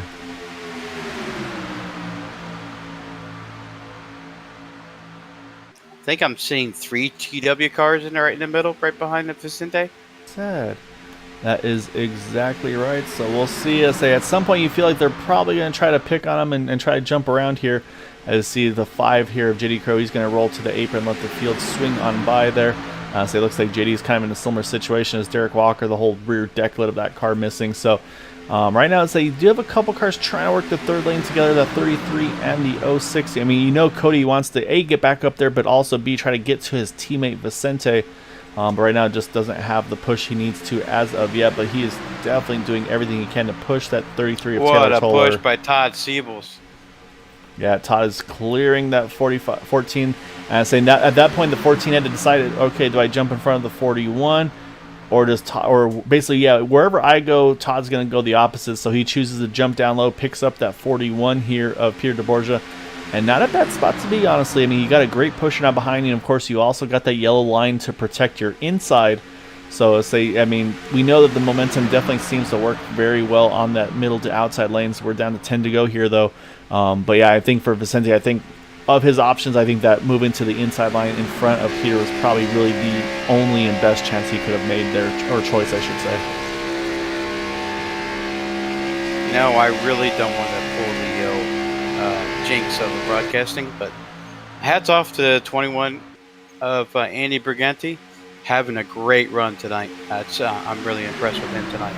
Yeah, he's right there in the thick of it now, pushing that 14 of Vicente. As you saw Peter DeBorgia, he decided, you know what, I'm going to hop to that middle lane here. Because again, you want to try to keep, if you can, keep yourself in contention. Of course, if you can be in that first lane, either top, middle, or bottom row, that's going to be the place to be. So right now, that 14 and the 41 are doing what they need. So yeah, a big moment there for those guys to travel, but still hanging on to it as we're down to single digits here with 9 to go. Oh, the 45 jumps. Oh no, actually I thought he was going to jump to the top. He goes back middle because the 41 drops low. So yeah, big moves are starting to happen here, Matt. Yeah, I think the 41 is trying to control both lanes, but remember we talked about you're right in front of the car that you're pushing. I really hoping that 59 does not follow the 45 there, because we've seen plenty of accidents happen that way. Yeah, and I think that's where Discord comes in too, where probably Todd Siebels can kind of call things out to Jay Hilliard and be like, hey, I'm clear, you stay middle, or things like that, like when you get to those situations. But right now it's definitely still anybody's guess. And I got to give a big shout still to that 33 and the 06, still just 2 of them, but they are holding very strong on that 3rd lane, gaining ground even.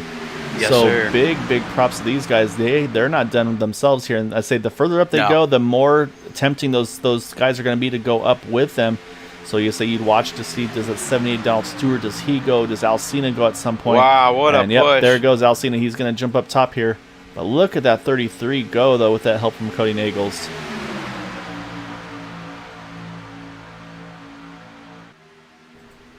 Yeah, I really hope he doesn't blow his motor. Remember what happened? Yeah, we just saw it a little earlier. Track temperature, or so I should say ambient 71 degrees, track temperature 93, so not too bad there. But of course, I mean, you get pretty much zero air on these cars when you're just pushing and shoving like the ours. We're down to 7 to go. Right. But those guys, they took notice of what they saw there in that third lane, and they are going after. Now you see the 80 there. He's picked up there. Alcina, he's going to jump up top with him. The 00 there of Thomas Holder, he's in that mix as well. The 24 Everett Lane. So he's still trying to limp on with the damaged car as well. So they saw what was happening in that third lane. They liked what they saw. Oh, look at that momentum. And here they come. Go. Oh, my goodness. I kind of predicted the Vicente right to drop right behind Peter DeBorgia there. That's a smart move. Yes, I think for these guys, they got to try to stay with whoever's going to keep them up front. But, yeah, right now, I mean, we're getting down to it here, Matt. 6 to go at the line. And Taylor Toller, he's leading that outside line with great help from Cody Nagels. You got the TW guys here on that middle lane, logging up 1, 2, 3 in that middle, the 45, the 59. No contact. No! God, no! Oh, big wreck here in 1 and 2. I'm sorry. Looks like about maybe Taylor. 3 or 4 come through unscathed. Unfortunately, that is a massive one here at 6 to go. And at this point, Taylor. It's oh man. I feel sorry for that guy. Yeah, it looks like a few drivers gonna come through. Not as bad off as you would have thought, as big as that wreck was, but let's go back, man, because I mean we got to see how that all kicked off, and man, the size of that wreck though was just beyond massive here. So we'll take a look. It looks like the 45 drifts up a little bit. I'm not sure, maybe the 45 got a little bit of help because it looks like the 59 was right on him, but then unfortunately from behind though, it's just at that point it's all bets are off here. You see the 06 actually goes kind of barrel rolls there and gets back on his wheels quickly. But then from there, you can see just good luck figuring it out. You see the 07, the 78, they catch some pretty serious air there themselves. You see the 24, that car even more damage now to his machine.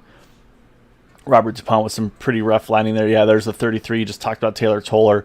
Looks like Eric Laurie able to get his car locked down. Might still be okay here as well. Brandon Briggs, not too bad looking there as well. So it's going to be kind of who got the least of the damage. You see Charles Johnson here up against the wall. He's also pretty significant damage there. The 80 Alcina as well. Ouch. I'm looking. Let's go back one more time. I'm going to watch here. Let's watch Gabe Butler now, though, Matt, because that car's looking awful clean here in that number 1 machine. So we'll watch as it kicks off one more time, and we'll see this Gabe. He's got a little bit. He's got a little bit of damage on the rear. Yeah, you won't be too concerned about rear end damage. To say, we'll watch the one here. You see, makes a sharp left there, and then there's the rear end damage from the 74, and then you can see that car just kind of drifting. Oh, a little bit of side contact to the 59 as well there, and then just for good measure, another little shot from the 171 there, just pretty much drifts it through that turn there. So, oh man, yeah, that's lots of drivers involved. Again, if you go based on just who wasn't involved. Based on the cars, the way they look here, it's probably Vicente Guerrero, one of the few, say the little punch in the rears from earlier. And look at this here, Matt. Sebastian Marin. Wow. Back on the lead lap. And again, the attrition here, he's going to be right near the top 10 on this restart here with all the attrition we were having here tonight. You got to be kidding me. After coming out and helping Gabe, I guess you got to get rewarded for that. And that's, like you said, it's selflessness. It's paid off for him. Yeah, it's pretty wild what we're seeing here, but so this is gonna change things once again here. I'm a little nervous because I say pit road was open. Their drivers already on pit road here. We've got cars, we've got modified still on track here. You see the 9 of Charles Johnson. That thing is just demolished here. He's still on track there. So it's. Yeah, this restart's going to be very, very nerve-wracking. Gabe Butler, he's going to get damage repairs done to that one car because, he's definitely got some pretty significant rear-end damage. I think that's the right call for him. Again, we talked about just how much just attrition there is here. As they run currently, Sebastian Marin will be 11th. Of course, he'll drop a few spots because he's going to have to wait for those cars to come back around him as he was the lucky dog, but you've got Gabe Butler was over a minute on pit road. Everett Lane is at a minute 10. Taylor Toller at minute 15, minute 20 for Robert Jordan. So, some very, very lengthy pit stops for these guys here. Peter DeBorgia, he went ahead and I believe used that fast repair, so he's got what he's got now to the end here. But yeah, I'm a little nervous though in that front though. I'm a little worried about row number 2 though with that 9 car if he doesn't pit, because the front's gone, the rear clip is gone. That's not a car you're gonna want to be starting around here. No. Remember a little while ago where Todd Siebel's backed out of he kind of knew what was going to happen. Yep. And look where he's running now. He is right there in the thick of this thing as well. So yeah, I mean yes sir. I'll say that sense is still working well for Todd. The car looks pretty unscathed as well, so I think he might be all right. I'm trying to see also the 06 of Cody Nagels if he's still. It looks like he's rolling the pit road now, but that car doesn't look as bad as it could be, I must admit. I mean, again, that thing barrel rolled in 1 and 2. I think we have to mention that still. That car went up and over and still landed. So if that thing still has full power and enough aero, I mean, that could be interesting here. So, but with that, Matt, though, we are going to be on the 1 to go here. We're going to restart this thing with 2 to go. Not sure if this is going to be a natural green-white checkered or going for, like I said, maybe jinxing and going into our first overtime. So we'll have to wait and see on that one. But yeah, so right now it's going to be basically who has what car left, I think, at this point. And yeah, right, everybody's trying to get all sorted up here. As you see, the 20 there of Derek Walker is currently, I believe, just 1 lap down, if I'm not mistaken. So he's having to try to get himself back in line here. But right now, though, the outside row, you got 2 TW teammates once again. Jay Hilliard and Todd Siebels lined up together. I see Eric Laurie and Peter DeBorgia are pretty close side by side to one another as well. Robert Rock's not too far away from his teammates as well. So I think for Vicente Guerrero, he's probably just got to try to be like, hey, work with Andy and try to work with that 21, get a hold of him and say, hey, we got to work with each other here because we're up against a bunch of teammates behind us. Yeah. Somehow, if Andy would have pulled this off, I would be ecstatic. I think this will be his first win if it was to happen. As I didn't mention retirees, unfortunately, Al Cena and Donald Stewart have both retired from 19th and 20th positions. Also, Noel Coers, Thomas Holder is retired from the event. We mentioned from the previous incident, Keith Horner, JD Crow also out. JD Crow's he's still trucking along in that 5 car. He's picking up positions here just by kind of not quitting and staying after it. So he's still getting positions. He might even get back into the top 20 after this is all said and done. So definitely it's a shout out to that modified on the inside there, sticking it out and seeing what he can make happen here. So we'll see what we got here, though. We're going to restart this thing with 2 to go. And yeah, so right now it's really anybody's guess who's going to be in a good position to win this thing. I mean, I'm going to watch the 1. We got to find the 23 somewhere in this pile here. There he is. He's a little bit further back there. So we'll see what we got here as we're going to get back to green here. 2 to go, Matt. I think he's going to go on green just a little bit early. Yep. Yeah, looks like just pretty much waited for the green here. So the cars we got to watch, though, we know Sebastian Marin. He should be fixed up. He's just got to try to get through. Yep. I was going to say the 21 did not line up with Vicente Guerrero on the bottom. And look at up top there. That momentum is shifting very quick. They are lined up and very organized. Yeah, this. We'll see, though, because I don't think Todd's going to jump straight to the bottom yet. So Vicente's got some opportunities here. So we'll have to wait and see. Because right now Andy's been able to get a good push on him, and they continue to make the merge through.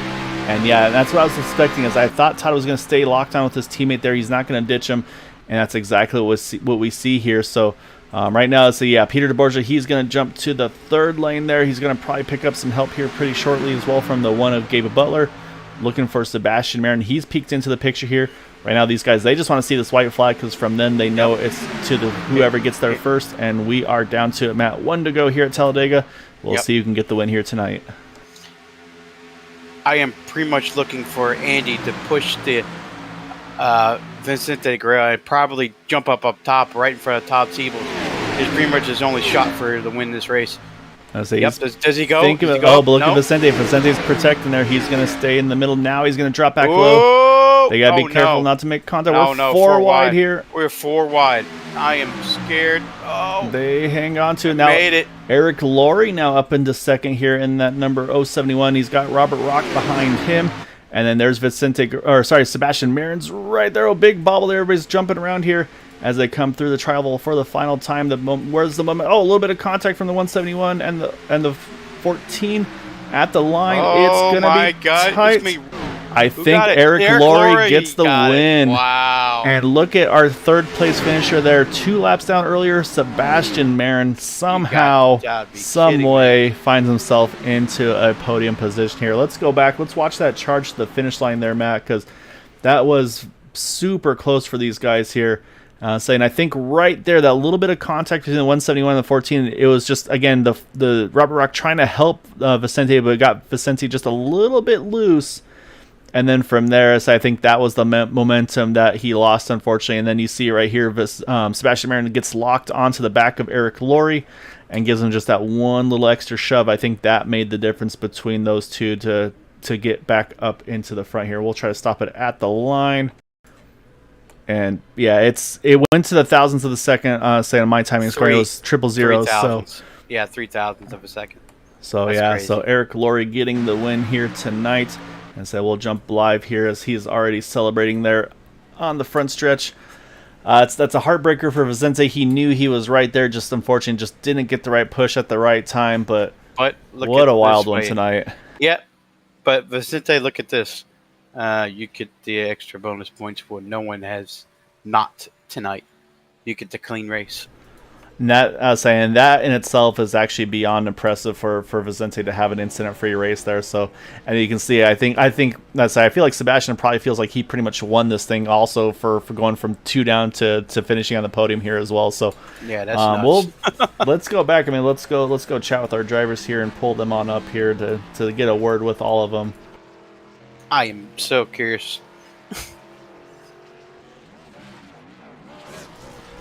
All right, so we're going to kick things off with our third place finisher, and that is going to be the 23 of Sebastian Marin. How do you do it? Don't know. We'll see if he gives out his secrets or not here, Matt. All right, I'm ready to ask him. So yeah, so we'll see what secrets the magician Sebastian Marin's willing to give here tonight. So 2 laps down, caught up in that massive wreck. Gabe stays out, takes the wave around. You go in with him to kind of work with the teammate to maybe try to minimize the damage. Timely caution comes out. He stays on the lead lap. You get one of your 2 laps back, and then one more caution back on the lead lap. A big wreck, of course, too. Gives you great track position, and then you somehow bring this thing back up into third. I mean, what's the secrets? I mean, you got to spill the beans here. I have no idea. I thought my race was done by like lap 40. I've been watching the All-Star race. I wasn't even paying attention to this race anymore. And yeah, like you said, the cautions just kept falling our way.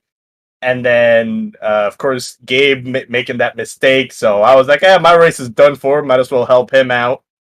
And then timely yellow, got a lap back. And then I think there was like 3 cars ahead of me that had a chance of getting the lucky dog, but they all got involved in one of the wrecks. So then I got it, and I got to the lead lap, and half the field was damaged. I guess I chose the right line, and I told Eric to come out of turn 4 and make a move, because I knew whoever was behind him wasn't gonna go with him, because they want to try and win the race. So I knew that it would stall all of them out. So when he went up, I went with him.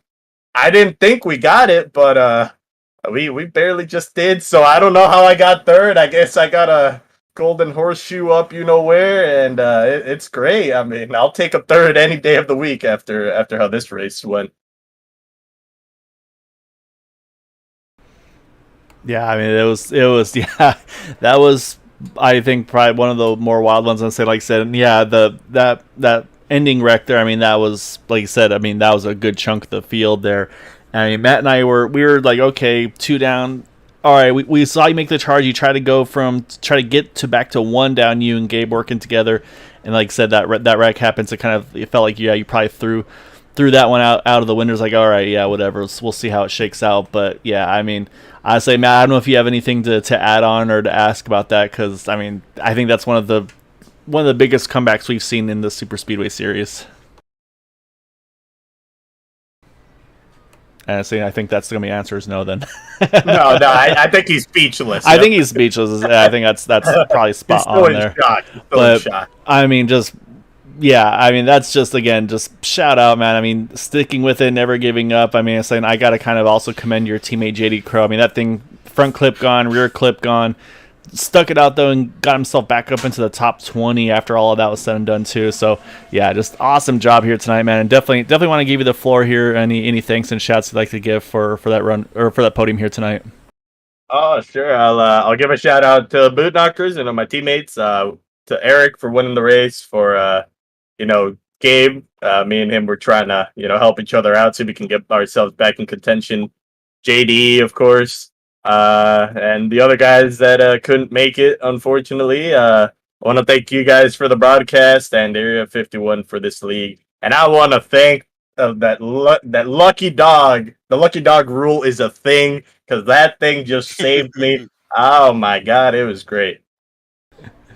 Yeah, so it was definitely your friend here tonight, Matt. So just great job those Sebastians sticking with it all night long, and like I said, never gave up. And so you definitely were rewarded handsomely for it. And like Matt was mentioning too, is like your selflessness working with Gabe.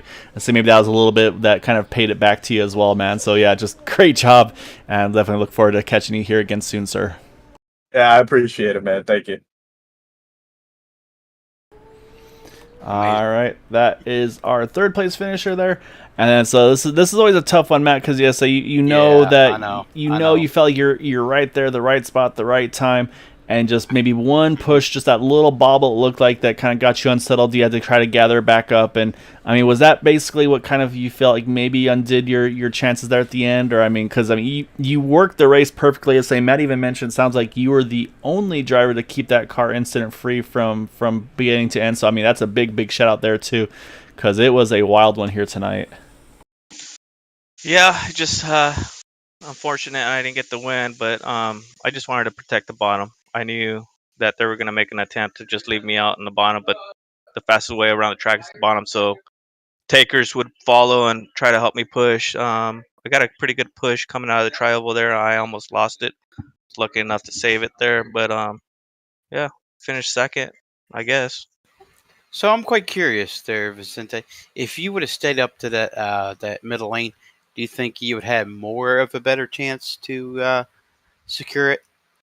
Well, I've tried to move out to the second lane twice, and I got left out, and I fell back. So Right. Mm-hmm. I didn't want to move out to the middle. Definitely knowing that Cody wasn't around me, I knew everybody else was probably going to just leave me out there to dry. So I just wanted to stay on the bottom. Honestly, I just wanted to get a good finish and stay on the bottom. Yeah, Well, you got to look at it this way, there, Vicente.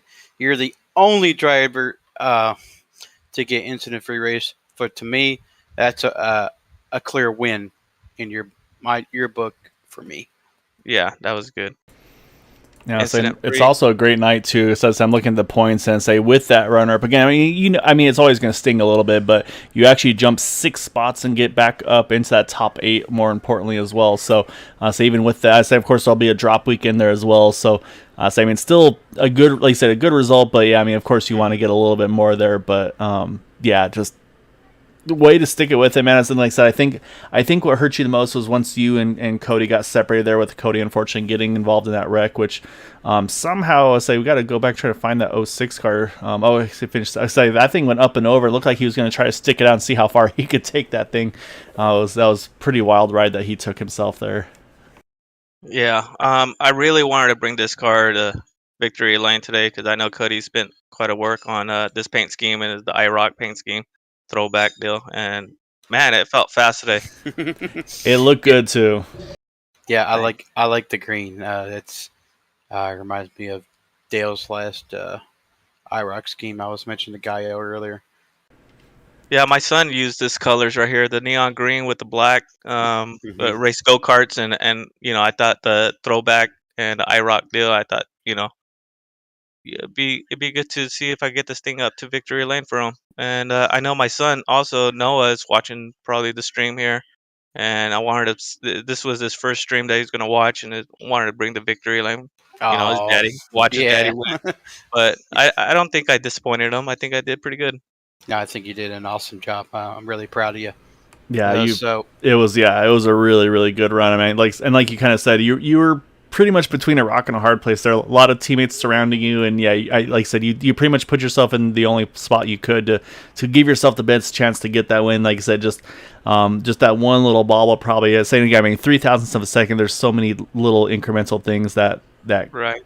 could make or break it either way. So definitely not one to hang your head on, man. It was an amazing run for you tonight. Like I said, you were really doing a great job controlling the field for a good chunk of tonight as well. So definitely a big shout out to you for your run here tonight, and also of course want to give you the floor for any thanks and shouts you'd like to give for that runner up tonight. Well, I want to thank you guys for broadcasting, man. You guys always bring an awesome show. Area 51 for having this league. I really enjoy this league. Like I said, always. Of course, Cody, my teammate. It sucks that he wasn't up here, but man, we're working pretty good tonight. And my wife for letting me play this game. I mean, I had to do a lot of honeydews today to get to here. So I wanted to thank my wife too, and my kids for watching. Yeah, great job tonight, man. Yeah, so again, I mean, we talked about just keep putting yourself in that position, and say one of those days the brakes will turn your way and you'll get that win. I know you've already had at least one or two here, so I know of course it's always once you get them you want to try to keep picking them up. But yeah, just great job though tonight, and it was like I said, just a really really well run race for you all throughout tonight, man. So definitely, like I said, don't hang your head on this one. It was a really exciting one tonight. Thanks, guys. All right, that leaves us one left to chat with, and that is going to be our race winner in that number 071 John Deere machine of Eric Laurie. And man, Eric, you kind of did an Eric thing. You're just kind of nice, calm, cool, collected position, a good chunk of the race there, try to get through some of the craziness.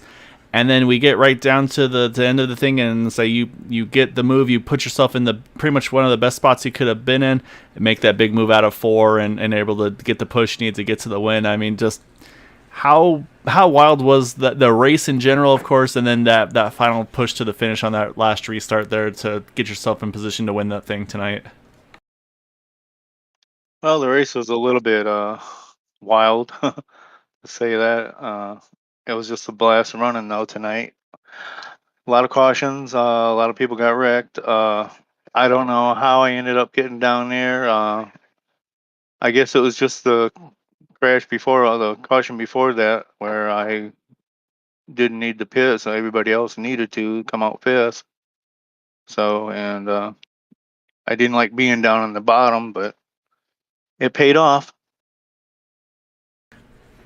Yeah, it seems like the bottom is I say if you want to get to the win, I say it's usually not the place to be. However, if you want to have an opportunity to avoid the incidents, it seems like that is a really good spot to be in. So, I mean, was that something you thought about during the whole process where it's like, okay, do I want to be where I can avoid a potential wreck, or is it just kind of, or is it you're kind of just kind of stuck with wherever you're going to get placed at on those restarts too?